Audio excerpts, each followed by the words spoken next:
Hi and welcome to the Soho London Independent Film Festival. I am Liz Farahadi and I'm very excited today because I am joined by the very talented Stuart Morriss, who is here with his film Pareidolia. Did I say that right? You did. I'm seeing faces everywhere. Are you seeing them now? With me? Pareidolia is basically when you look at an inanimate object and you, like a cloud or a piece of wood, and you see an image in it. So it could be of a face or of a dog, and that's what your mind projects. Someone else might see it and think, well, that's nothing, or may see a different shape, and that's what Pareidolia is. Yeah, I mean, I see stuff and things all the time. Yeah. I hope not like in the film, though. No. This is a bit, yeah. Can you tell for our audience just a little bit about the film without giving too much away? So it's about an American lecturer who's moved over to a quaint little village in the English countryside, who sets her students a task for Pareidolia, just to go out to take photographs, and she decides to do it as well. But when she's taking pictures, she sees more than just an image, and she feels it's following her around. I'm not going to say too much more. Have you seen it? Of course. Good. Yeah, so about you know 3 times now, actually. I'm like, yeah. The end bit. It's. I tell you what, it really pulled it off. It's a fabulous film. It really is. It's like all the way through. It's got all the proper sort of jumps and scares that are supposed to be in horror films. But the 80s is my genre of horror. So Halloween, Amityville, Nightmare on Elm Street, Friday 13th.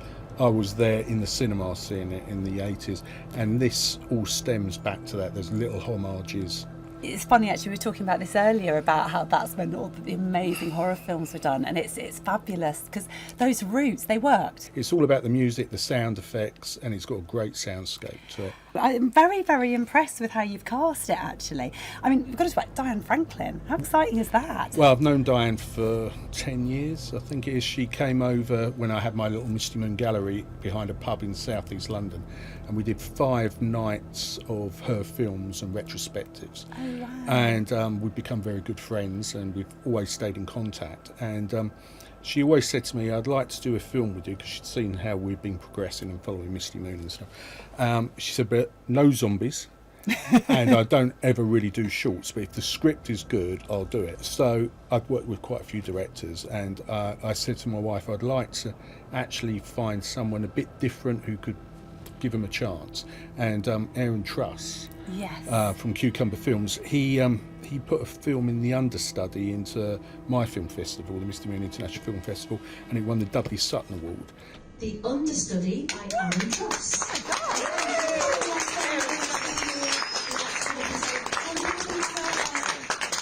It's fantastic to be here. Thank you so much for this award.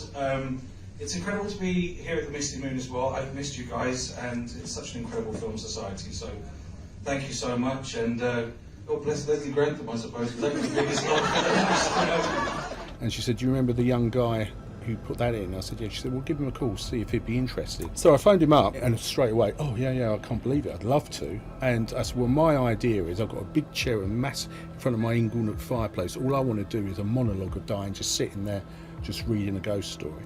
And he said, well, I think we can come up with something better than that. You've seen a dead body before, I take it? Comes with the job.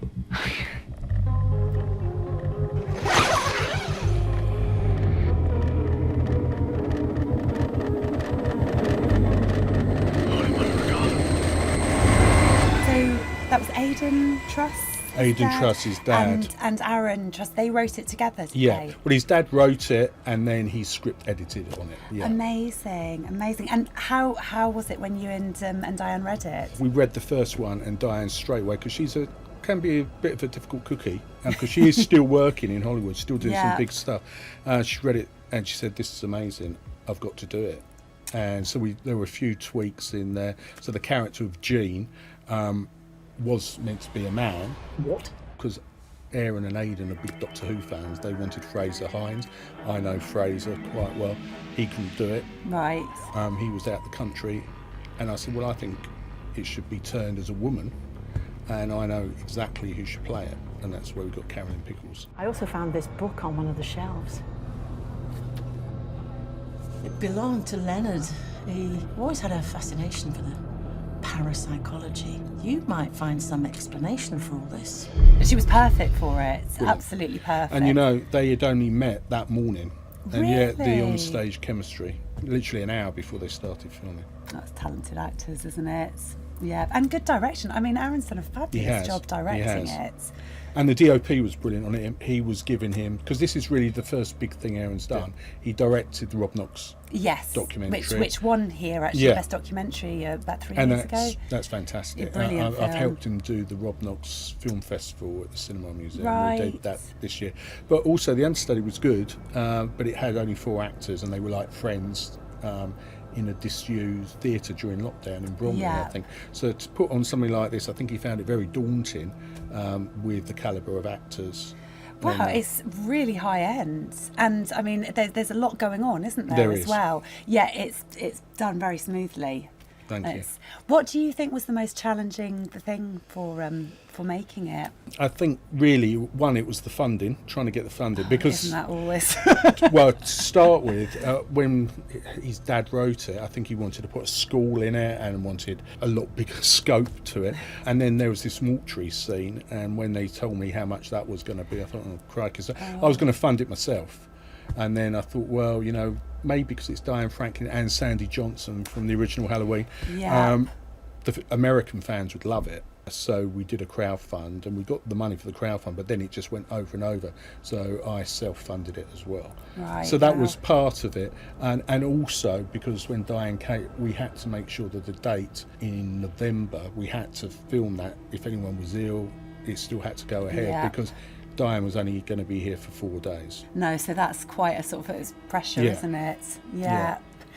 Tell me a little bit about Misty Moon. Well, Misty Moon started 15 years ago as a little art and craft fair in our local church hall. My wife just started to make some jewellery, and I thought it'd be quite a nice little thing to promote her jewellery. I think we've done about 6 of these little craft days, and Graham Cole contacted me and said, Stuart, I've got my autobiography coming out, can I come down? I said, fine. So he signed his books at the church hall, and then 14 years later he's in the film with us. And then I found a little gallery, or what it was, an old garage that we turned into a gallery behind the Ladywell Tavern in South East London, and we called it the Misty Moon Gallery. And I used to put on a lot of dark art. Richard Keel, who was Jaws in the James Bond films, the big bloke with the silver teeth, he contacted me and said, Adrian King from Friday 13th is doing art now, and it's like therapeutic for her because she had some bad experiences. Should be very interested in showing some of her artwork. So I chatted with her, and she came over with all of her original art. Halfway through the exhibition run, she said, why don't we try and show Friday the 13th? So we put up 35, 40 tickets, watched Friday the 13th with Adrian King for a £5. Went within an hour. I bet. And because of that and the Q&A she did with it, she said, look, I think we've got legs on this. I'm going to co-found, and that's where the Misty Moon Film Society came. Right. And in Ladywell, we had Michael Berryman from The Hills Have Eyes, Ken Foray from Dawn of the Dead, Eileen Dietz from The Exorcist, Carolyn Munro, loads and loads there. And you think, well, this is pretty surreal. We had Michael Berryman, after watching The Hills Have Eyes, up in the pub next door singing karaoke. I mean, you don't get that at conventions. And then we got a bit too big for the gallery, so we moved up into London and never really looked back. And we've got the Phoenix Arts Club is our regular venue, and the Cinema Museum is as well. Amazing. And we put on cult nights with cult actors and actresses from all these different films and TV. So you're a little bit connected. I know in the back of my mind who I could put into it. Yeah. And I mean, just going back to the casting, is that the first time you've cast, or are you a casting director? Yeah. So right. I've since we started. So I've done 10 short films. The last one, A Hymn for Her, with Linda Marlo, has won 18 awards worldwide. And when I was given the script of this, I read it straight away, and I knew that was Linda Marlo. And I sent it to her, and she said, oh, it's very good, but it's nothing like me. I thought, Linda, it really is like me. Suddenly, everyone has an opinion. And they think it's okay to tell me their fucking opinion. Well, I mean, that's so important because casting is everything. Yeah. And I mean, the casting's exceptional in this. Well, I've really always is. said, no matter how good the words are, you need the right actors to bring those words to life. Yeah, absolutely. What's your hopes for the film? Well, feature. But I think the thing is, I personally, it'd be nice to do a few festivals, but for me, and I think Aaron would agree as well, it's a calling card. If this is what we can do on this budget, imagine what we can do with a bigger budget. Exactly. And a lot of the reviews have said this should be a longer, in fact they're all saying it, this should be a longer film. Definitely. And just sort of for our audience, why are film festivals so important? To get the work out there, and for people to see it, because you just never know. Smile started off as a short film in LA. It was shown and the director was there, and there was someone from Paramount who picked it up. But you know, for me as a festival director as well, it's I do it to showcase up and coming talent. You know, I don't charge people to come to the festival or anything. It's a free event.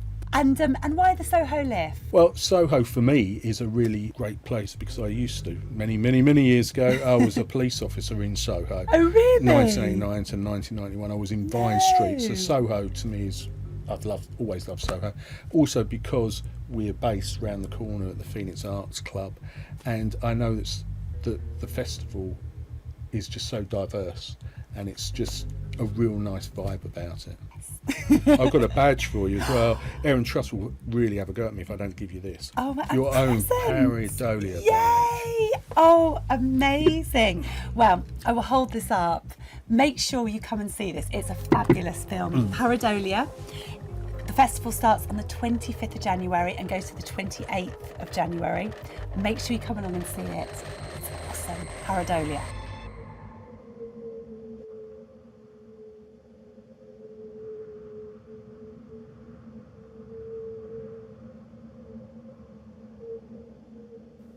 Hi everyone, Aaron Truss from Q Cumber Films here. If you enjoyed that, hit the subscribe button or just like us, because we'll just keep making films. It's okay, I'll wait until you've done it. I'm not actually going to go anywhere, I'm just going to wait until you've clicked that button. I mean, I've got something in the oven, but if you could just do it already. There you go. Thank you very much.